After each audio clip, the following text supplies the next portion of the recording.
I am the revolution. I am the revolution. I am out of battery. What the fuck?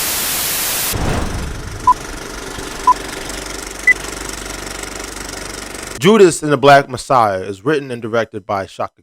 It's about the true story of a con man, William O'Neill, who gets arrested for a crime and then given an opportunity to redeem himself by infiltrating the Black Panther Party to take down its chairman, Fred Hampton. After a long hiatus of a lot of movies being delayed, I have to say I was very much looking forward to this one. I've read almost all there is to know about the Black Panthers. And I saw all the documentaries you can think of too. So I was actually really excited and really curious too to see how they were going to tackle this story and see how they was going to execute it, because of course I already knew what was going to happen, just because of the research that I've done on it. But I was really hoping, I was like, please don't fuck this up. But I was quite impressed. Whew, I'm fired up, y'all. If you don't know the story, I won't spoil it for you, so I'll let you watch it. But I do recommend watching Black Panthers: The Vanguard of the Revolution. It's like a PBS documentary that came out, I think a decade ago or something like that. Not sure the year, but it was on YouTube. I think it is on YouTube. It was on Netflix, but check that out if you want to know more about the situation. We start with William O'Neill, who is arrested and then given this deal to avoid jail time, which is to pretty much spy on the Black Panthers, since they're kind of deemed as public enemy number one at this point, and a bunch of other things, in so many words, laid down by J. Edgar Hoover. And can I just say, it's such a joy to see Lakeith Stanfield kind of lead a film like this. Do you guys remember when he was just a little feature on Straight Outta Compton? That little Snoop Dogg thing he did, and he did it well, by the way. But kind of just to see the progression that he is now, kind of being something like this, it's just to see him lead a film like this of such importance. It's just such an inspiration to the craft, man. It really is. But my God, is he amazing in this, man. Oh my goodness. Stanfield really comes through with those dramatic choices, dog. For real. He plays conflict so well too. There are moments where he's just being all loose and candid with the folks and stuff like that. And him being on the cover, you start to see shots of him really kind of having shifty eyes and things. And he starts to look really, really uneasy. And there's a part where I'm watching it and I'm feeling I hope you don't get caught. It's just good performance stuff really laid out by him. And look, there's a lot about the 70s that I probably wouldn't be comfortable with, but it was one thing I could say, it would be to wear those clothes. Those costumes were off the chain. Off the fucking chain, dude. The barrettes and the leather jackets and just how everybody rocked. Man, those outfits were cold. The costume department really did the homework on this one. From the afros to the sunglasses, yes. Yes. Had me going in there looking all like Black Dynamite up in that motherfucker, you know what I'm saying? Coming to be like, what you doing, man? What you doing, man? Come on, man. This movie was black as fuck. The cinematography, too, was so well done. It was all those shots were just beautiful, beautiful, beautiful looking shots, man. They did a really good job at setting up a lot of tension moments as well. I love how some of the camera movements lay out the foundation of the streets and just the time period of it all and stuff, especially when you get into the darker parts of it, the moody lighting of it all and stuff like that. It really set the tone for a lot of suspenseful moments, man. The cinematography was great with this one. I particularly appreciated the film's portrayal in them feeding the kids, and being kind of one with the middle class. One of the biggest misconceptions about the Panthers was that it was a group solely to advocate violence against cops. And like I said, if you watch those documentaries, there's a lot said. There's a lot to be said. Okay, they spend countless hours on just recruiting people from all walks of life and trying to make a foundational plan to change the system of oppression of that time. Martin Sheen shows up as J. Edgar Hoover, and that makeup does him well, if I have to say so myself. Man, that dude looked evil as shit. He doesn't just look the part too, but with his performance, man, he just looks so conniving. Like when you just watch him, you just want to reach through the screen and just fucking just kind of squeeze and prop up his fucking brain. Like, oh my god, like, oh, I hated him in this movie. But he did good. He did a damn good fucking job. Good for him. Jesse Plemons plays the FBI agent Roy Mitchell, and I think he serves the role pretty well. Now I do feel like I've seen roles like this with him in it before, but there's something about him as an actor that's just it's something hypnotic about just seeing him on screen play somebody a little bit menacing. If that makes sense, I don't know. It's, like he just serves it up well. It works. It just works. I can't explain it, but it just works. Like he has like this inviting presence about him. You know what I'm saying? Like there's something like innocent and inviting about just the look of his face, and when he starts saying a lot of racialized things, and they are in line with all the racist cops that he works with. You always wonder if this is something that he really, really believes. Like, I know you're saying this stuff, but is that what you really think? And then until it becomes clear that, yeah, he is just a shitty ass person that, wants to get rid of, these groups of folks. But does a damn good job, man. It's kind of scary. Daniel Kaluuya.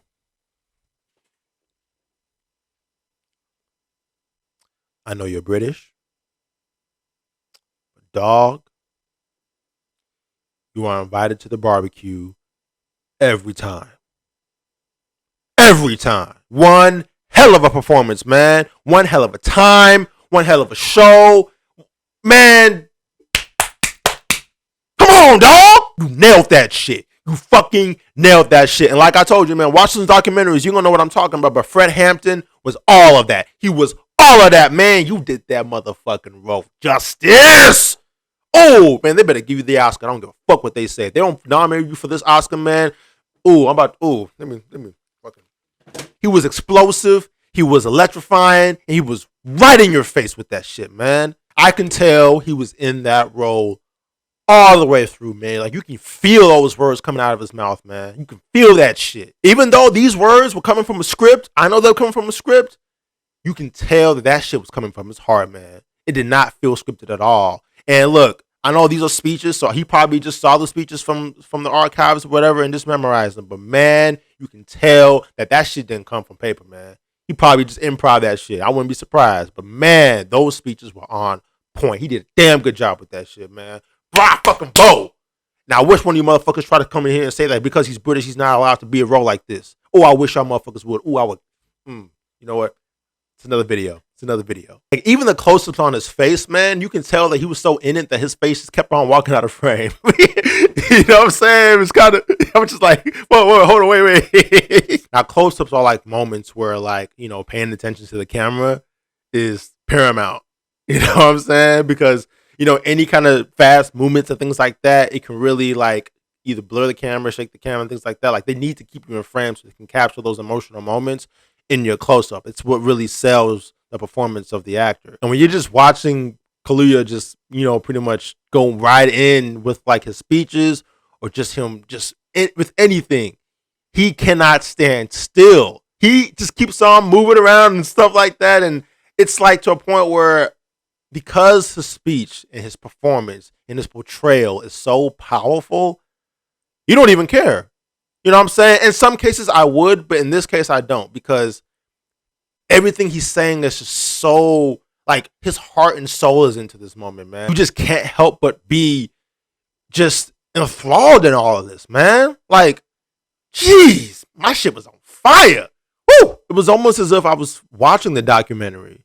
Like I felt like I was watching the footage of Fred Hampton saying these things, man. That's how powerful it was, man. And I really appreciated that. Good job on your ass, man. Good fucking job. I can hear the Oscar noms calling your damn name, man. And you know what? No matter what happens, you won in my book. I do not care. I hope if you're watching this video, probably not. But if you are, you already won in my book, man. Come fucking congratulations. Shit. Now, the depiction of the Black Panther Party did, in some cases, feel a little disingenuous to me. There are moments where the film almost makes it look like they're a terrorist organization. You know what I'm saying? In a weird way, like they're an actual criminal enterprise. There's a scene where a panther is kind of like bragging about killing a rat. You know what I'm saying? Like a snitch in the organization. Like this was like fucking Sons of Anarchy or something. I was like, what? Also, when O'Neill gets suspected of like being a snitch, you know what I'm saying, or being undercover, they pull a gun on him and they start to interrogate him to figure out, you know, what was he doing before he joined the party. It was like, what the hell? Because what I know from the Panthers is that they're not going to put you in a corner with a gun to your head and ask you questions like that, because they're not doing anything illegal. Like, they're not. I mean, it's true. They didn't trust cops. So they were really skeptical about snitches, but they weren't all that worried about making sure there was a rat in their organization, because they wasn't doing anything illegal. They were literally just they were a community-based organization. You know what I'm saying? They wasn't like hiding cocaine in the back trunk and things like that. You know what I mean? Like, come on, bro. Like, really? they wouldn't do that. I know it's dramatic liberties, and look, I guess it works for the film. You got to keep in mind that, you know, because they didn't trust informants and things like that, it wasn't because, you know, they were doing things that they knew was going to get them in trouble. There was a lot of propaganda that was going on at this time. Like FBI, you know, government officials, police, they always found ways to create narratives about the Panthers to turn people against them and to make them into criminals. And so by having an informant into their organization, you know, to them, it was more so a way to where it was like, we have someone here trying to take something that may happen in our organization that is a little sketchy, and they turn it into a way to where we're bad, if not worse than the Klan. You know what I'm saying? It was just a lot of lies that was just being passed back and forth, and it did create this clusterfuck of propaganda. I mean, on both sides. I mean, honestly, on both sides. But the difference was that the Black Panthers really did try to do things as nonviolent, as peaceful as possible. They really did.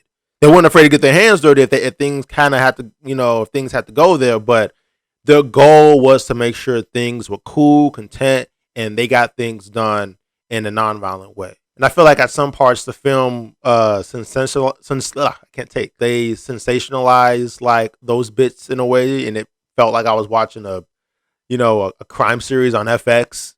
You know what I'm saying? And I don't know. I mean, it wasn't off-putting. It was just kind of like, I see what you're doing. You know what I mean? But like I said, it felt a little disingenuous for what they represented. Also, with Kaluuya's performance, you know, and I like the guy, I really do.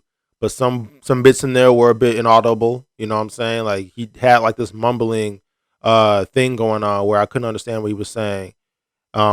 And I don't know if, like, it felt like in some parts I needed subtitles, but it was just, you know, nothing to really cry over. It's like maybe 2 scenes where that happens, but, you know, overall he did a fantastic job. Those speeches he gives, the quotables on those bad boys, yes sir. I'm gonna give Judas and the Black Messiah an 8.5 out of 10. Whew! Salute to Shaka King for giving us this very timely, very urgent, and very important, powerful film, man. Like, my God, you did your thing on this one. I should have saw this in theaters, though. I should have, man, because those speeches were fire, man. Whew. So that's my review on Judas and the Black Messiah. I hope you liked that review, man. If you like this video, hit that like button. If you love this video, hit subscribe, man. Hit subscribe, and I'll see you guys in the next video. Okay? Peace out.